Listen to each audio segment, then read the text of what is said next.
Look, I am your... Alrighty, so we've got a speedglass and the Adflo unit. So I picked this up at an auction for really cheap. And I got a spare Adflo unit and a spare helmet. Spare helmet doesn't have the auto darkening lens, which is quite an expensive component, but I do have a spare Adflo, which means we can safely play with this one and modify it to take a way less expensive 18-volt battery. And then I've got two options for actually mounting the parts, the battery to this. I've got this little USB power supply adapter. Obviously it's got the battery prongs all ready to go. Very easy. If I snap this off, I should be able to fix it here, there, somewhere. Probably just this back of the belt here. That's easy, job done. Second option, which would be my preferred thing to kill and butcher, is this old light. It's not very bright, it never was. Just one of those things that Makita adds in just to try and pack out a package. It's not actually very usable or good. Same thing, this has got the slots. I could cut this, but then I've got the problem of making the end nice, and I'm gonna have to bog it up or try and plastic weld something to it or something along the lines. But cosmetics and looks good comes well after. One of the main hurdles of chucking an 18-volt battery onto these Adflo systems is the voltage isn't 18 volts. But to solve that, we have a buck converter.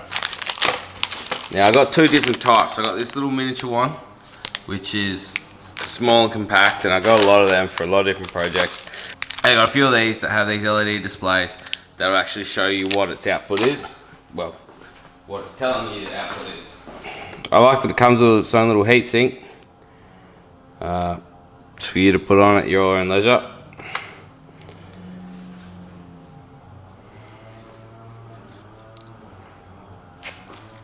So, here's the pot. This will be used for adjustment. What I'm going to do is I'm going to hook it up to my trusty power supply, and I'm going to get my meter, and we're going to just watch this, see if it actually works, does what it says it does. Then we'll look at mounting this.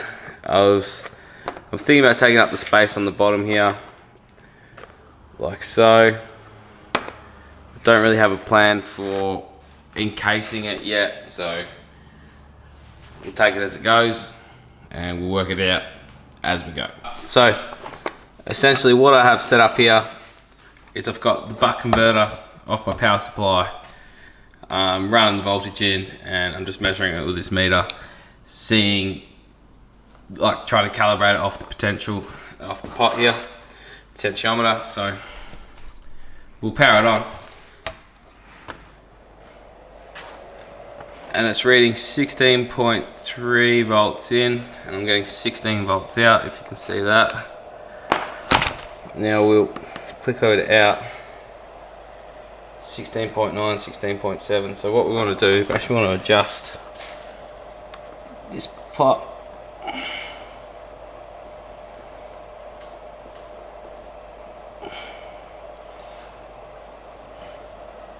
We're not actually getting any change.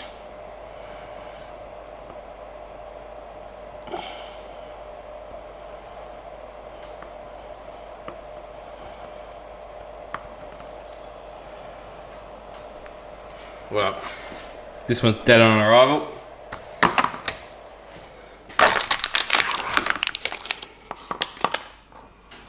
Luckily, I have a cheaper spare. Now these, I'm gonna have to solder together, so bear with me. Alright, so, idiot, me, forgot that it needs a load before you can actually adjust, because it's not gonna be able to bounce off whatnot. Anyway, point is, need a load for the buck converter to work, so what I've got is this hot glue gun. So hopefully that'll be enough of a load. It'll have enough resistance to actually work. I could try and find a resistor, but I don't have any, so yeah, let's hope we can make this happen.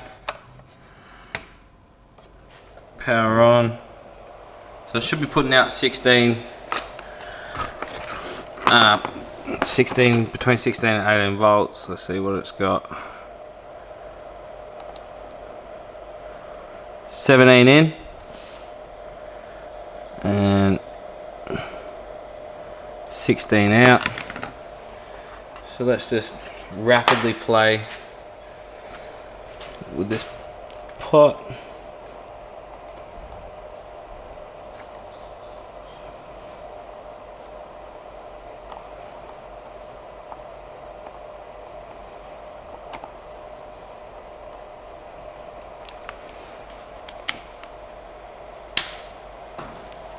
So the LED is on this, so we know it is pulling some power.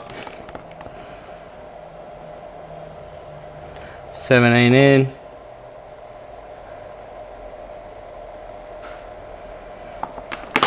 Out.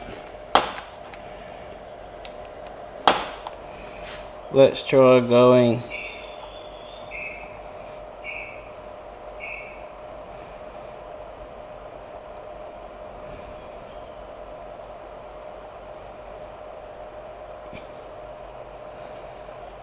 all the way to the left. We've lost the red light.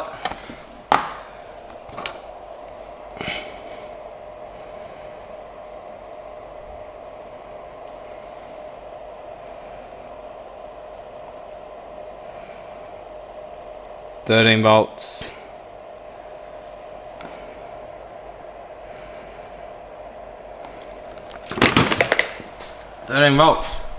Alright, so I've got it set to about 14 volts consistently. I am going to have to reconfigure this off a Makita battery, which is 18 volts later. But for now, running off this power supply, we'll hook it up to the Adflo and we'll see if it goes. So I'm not even going to take the hot glue gun out of the circuit. I'm just going to leave that in, and I'm going to bridge these straight to the battery terminals here. I did a double check. I didn't need 14 and I did 10.8, so I just adjusted on my power supply again. I have to adjust it appropriately later. So we're hoping to see these LEDs come on.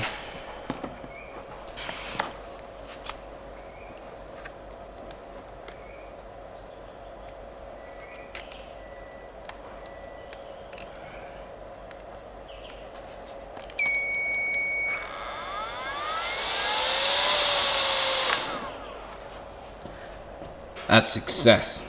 Absolute success. So that'll be proof of concept. Now all I gotta do is fashion it up nicely underneath here, and Bob Girani, we're off. So with this buck converter that came with the voltage display, it actually included a little aluminium heatsink. So I just sticky backed it on the back here. It came with a sticky back, so I just slap it on. I wasn't sure like exactly what position it wanted to be. I assume that's going to be the hottest spot, the little MOSFET, so I threw it on the back of there. I'm going to glue it, the standoffs down to keep airflow in the back, and I'm not 100% sure how warm it's going to get, but initial test they didn't really warm up at all, so it'll just be a trial and error type thing. If it blows up, well, I've got 10 more. I don't really suspect heat's going to be a huge problem for the buck converter. The only reason it would get hot is probably massive variances in voltage, and because obviously as you step the voltage down, you're stepping the current up that a little bit the same. So, but the actual componentry of these little buck converters, is small. Like there's two caps, one to regulate the input, one to regulate the output. It says come in, it goes through a pot. The pot's going to help you adjust to whatever voltage you want, and then it's gone through an inductor and out the output cap, and you're sorted. There is another diode in there, and this one on the LED obviously has the voltage readings in parallel and the two little micro buttons to switch between input and output. That's the actual buck converter, is just those three components essentially: the inductor, the capacitor, and the diode. Everything else is just superficial. So that's why they're so cheap. That's why they're so disposable, and that's why you wouldn't mess around with building one yourself when you can get one for $3 and $6 with the display. It's really, you'd be stupid to do anything else. So I decided to go with just hot glue, and I'm just going to hot glue this bad boy straight to the undercarriage. Later on I'll work out some sort of protection for this whole underbelly where a battery would normally sit, but there's no reason to keep a battery on there and have that extra weight when we've got more amp hours and a longer lasting battery to the side of it. So I'm just going to hot glue these standoffs straight down. That'll be enough to hold this. It's not going to see any pressure. I'll give it a good old squirt, and well, rough enough is good enough for this project anyway. Down the track we may change this, rectify this, but as long as it works, it works. Alright, so now I need to take this apart, work out how we're going to fix this to that. I mean, pretty sure it's going to involve some glue and some screws, but have a bit better of a look at the situation. So once I got the case open, it was just a matter of removing the USB, which the buck converter pretty much they have the USB port off the circuit, because all I wanted was the prongs. And then I cut the back off with the saber saw. I drilled 4 holes in the front, so I can use screws to actually fix it to the belt as well as hot glue. And then I just went ahead and soldered some flywheel leads onto the back of the prongs that were going to receive the battery, and drilled another hole in the side of the receiver so I can thread them through. Then I just used a bit of heat shrink just between the battery compartment and the battery compartment of the Adflo, just to get the wires through. But all in all, it worked pretty easy. Whatever solder they used, my soldering kit was not strong enough to melt again, so that's one thing. My soldering is definitely not as strong as original manufacturer of this little USB kit, but besides that, went together like a little treat. Just fed the wires through the heat shrink on, hooked it up. What I did do is on the inside of the battery compartment on the Adflo, I left a little bit of extra room, so if there is ever tension and pull from the belt being, I don't know, thrown across the table or whatever, it's not going to put any stress on the terminals or the circuitry of the actual buck converter itself. It's just going to flex the wires. So I made sure a little bit of a service loop, a little bit of a movement. I don't know what you would call it precise, but kind of like an expansion joint, but it's not an expansion joint, just a service loop, I guess. So once I had it all fit up and turned on, I decided to do a quick test run to make sure the buck converter was still running well and still calibrated to the exact voltage I needed before I went ahead and soldered anything over the other side, just to make sure I didn't let the smoke out, because I know it's easy, already let the smoke out of one, don't want to let the smoke out of another. So I decided I was going to take this apart and solder to the inside, but it was just too easy to solder straight to the terminals. This is temporary until it works, and then it will become permanent like most things. So knowing that they were going to be a high stress area, you know, any sort of pulling, nothing will just ruin these joints, I decided I would put some hot glue just to hold the cables in place for this prototype. At a later date, when I do finally draw up and fusion the bottom casing for all of this and print the housing, this will all be improved, but for now, to test out this, it's going to be fine. So as I said, soldered them on, and then I went ahead and hot glued the cables, left the service loop, so there should be no stress on any spots that don't want the stress.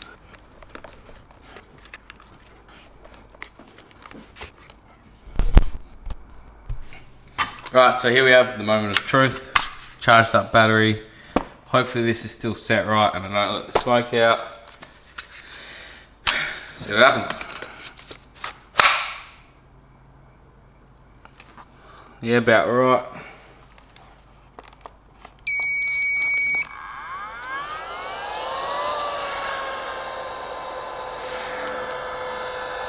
pumping air.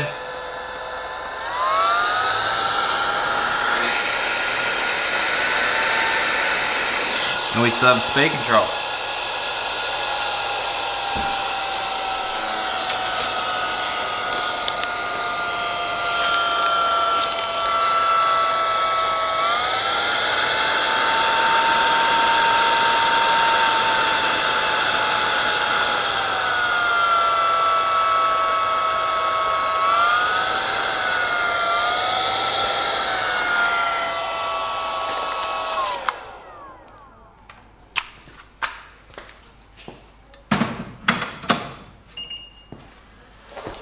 Alright, we'll try this battery. Still only 3 amp up, but we'll see if the battery charge indicator gives us something different.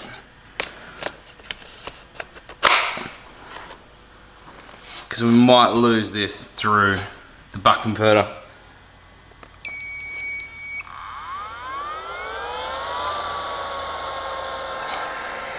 So we're running quite a steady voltage, not too bad, it is fluctuating, but it's right around what it needs to be.